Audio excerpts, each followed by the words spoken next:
बच्चों, एक बार फिर से नए वीडियो में आप लोगों का स्वागत है। बच्चों, आज इस वीडियो के माध्यम से हम लोग नॉर्मलता, मोलरता और मोललता का अध्ययन करेंगे। ये नॉर्मलता, मोलरता और मोललता क्या होता है, इन तीनों के बीच में संबंध क्या है, इन तीनों का सूत्र क्या निकलता है और इन तीनों पर सवाल कैसे हल होता है, इन सब का हल हम इस वीडियो के माध्यम से समझेंगे।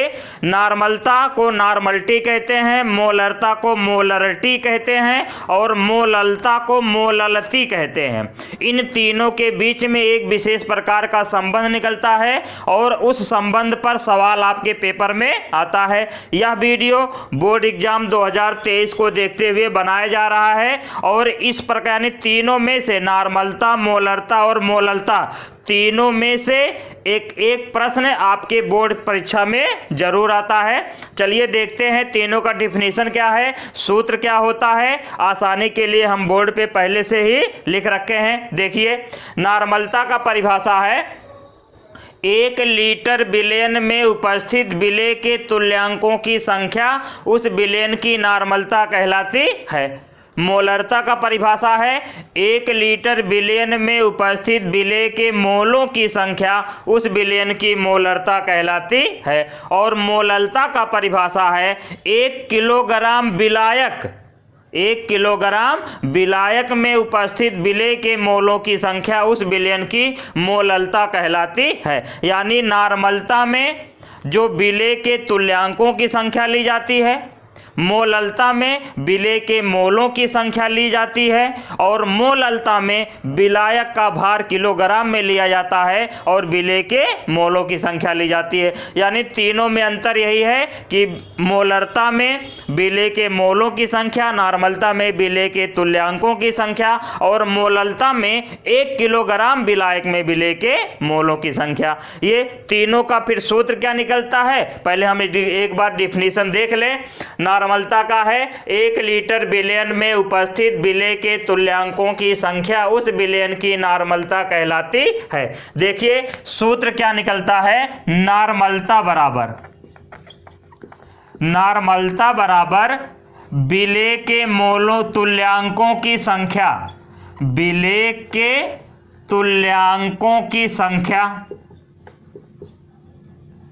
विलेय के तुल्यांकों की संख्या फिर बटे विलयन का आयतन लीटर में, विलयन का आयतन, विलयन का आयतन किस में रहता है, लीटर में। फिर बात आएगी तुल्यांकों की, यानी नॉर्मलता को एन से व्यक्त करते हैं। नॉर्मलता को किससे प्रदर्शित करते हैं, कैपिटल एन से। तुल्यांकों की संख्या कैसे निकाला जाता है, विलेय का भार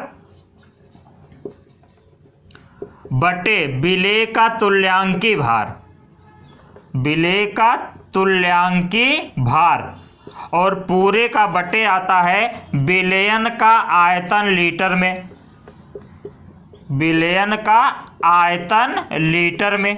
फिर अब देखना एक चीज और, यहाँ से ये तो पूरा विलेय के भार को हम व्यक्त करेंगे स्मॉल w से, और ये जो विलेय का तुल्यांकी भार होता है इसको हम कैसे निकालते हैं, यानी तुल्यांकी भार के लिए हम यहाँ तो स्मॉल m मान लेंगे और विलयन का आयतन किस में हो जाएगा, v यानी लीटर में। लेकिन एक चीज और ध्यान देना है, ये जो विलेय का तुल्यांकी भार निकलता है, यानी विलेय का तुल्यांकी भार ये कैसे निकलता है, इसका होता है विलेय का अणुभार, विलेय का अणुभार बटे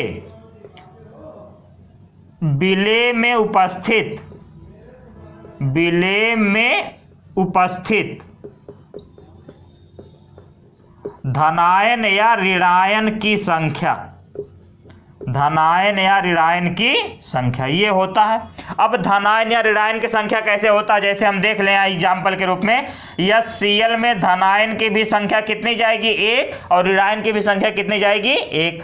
H2SO4 ले लेंगे जब हम, तो यहाँ पर धनायन की संख्या 2 जाएगी और ऋणायन की संख्या कितनी जाएगी, 2, क्योंकि 2H पर 2 प्लस 1 प्लस और SO4 पे कितना माइनस जाएगा, 2 माइनस। यानी इनका हम अणुभार निकाल करके जब 1 से इसमें इसके लिए 1 से भाग देंगे और इसके लिए 2 से भाग देंगे तो आ जाएगा विलेय का तुल्यांकी भार। इस प्रकार नॉर्मलता के लिए हो गया। और नॉर्मलता पे सवाल कैसे लगता है आगे बताया जाएगा। फिर अगला क्वेश्चन है मोलरता।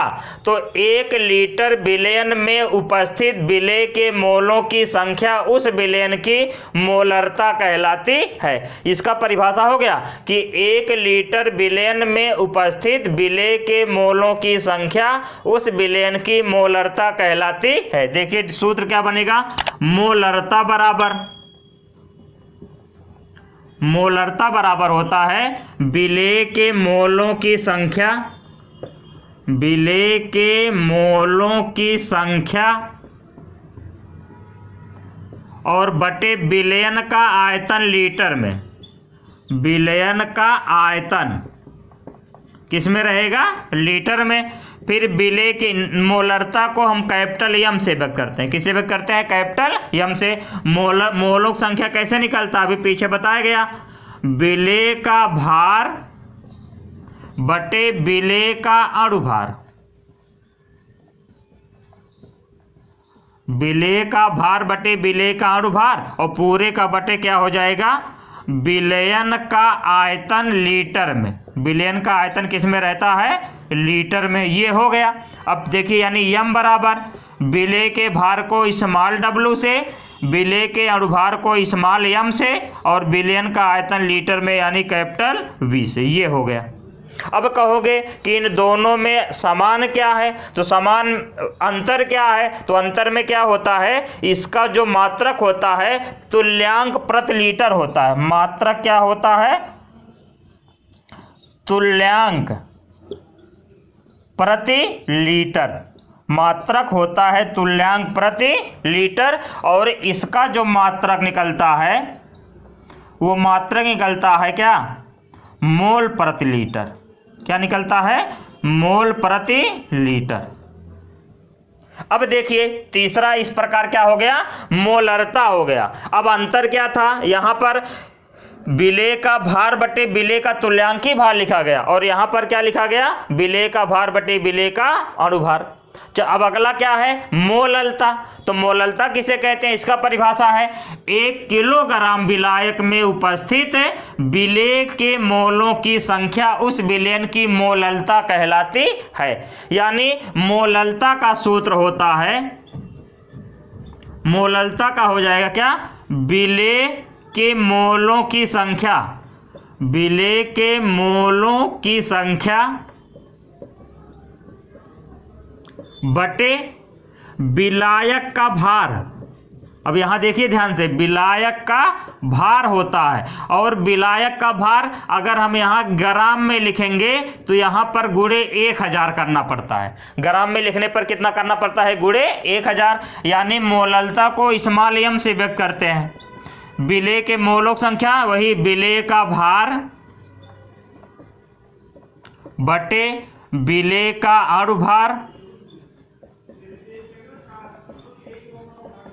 फिर बटे विलायक का भार, विलायक का भार। और भार किस में रहेगा, ग्राम में। और जब ग्राम में लिखेंगे तो यहां पर गुणा कितने से करना पड़ेगा, 1000 से। और अगर ग्राम में नहीं लिखते हैं, यहां किलोग्राम में लिखते हैं, तो ग्राम को किलोग्राम में बनाने के लिए 1000 से भाग होता तो 1000 कट जाएगा। यानी किलोग्राम में देखिए, अगर और लिख दें यम बराबर, यानी विलेय का भार, विलेय का भार मतलब स्मॉल w, विलेय का अणुभार मतलब स्मॉल m और विलायक का भार कैपिटल W। और ये कैपिटल W को किस में रखते हैं, किलोग्राम में। तो यहां पर कुछ नहीं रहेगा, एक तो सूत्र ये हो गया, या अथवा करके m बराबर W बटे m, W बटे m और बटे W किस में रहेगा, ग्राम में। तो यहां पर कितने से गुणा होगा, 1000 से। ये दूसरा मोललता का सूत्र है। इस प्रकार नॉर्मलता किसे कहते हैं, मोलरता किसे कहते हैं, मोललता किसे कहते हैं, ये तीनों हो गया। नॉर्मलता की परिभाषा क्या है, मोलरता की परिभाषा क्या है और मोललता की परिभाषा क्या है, ये हो गया। नॉर्मलता का सूत्र क्या होता है, मोलरता का सूत्र क्या होता है और मोलरता का सूत्र क्या होता है, ये हो गया। यानी इन तीनों में अंतर क्या होता है। अगर आपको अंतर लिखने के लिए आएगा तो आपको ऐसे लिखना पड़ेगा। उम्मीद करते हैं आप लोगों को अच्छे से समझ में आया होगा। अब नॉर्मलता, मोलरता और मोलरता का सवाल आपको अगले वीडियो में बताया जाएगा। यदि आप हमारे चैनल पे पहली बार आए हो तो प्लीज अगला वीडियो प्राप्त करने के लिए, यानी अगला वीडियो आपके पास सबसे पहले पहुंचे, उसके लिए आप हमारे चैनल को प्लीज सब्सक्राइब करें। वीडियो अच्छा लगा हो तो लाइक करें। पूरा वीडियो देखने के लिए धन्यवाद। इसी क्रम में एक नए वीडियो के साथ मुलाकात होगी। तब तक के लिए जय हिंद, वंदे मातरम।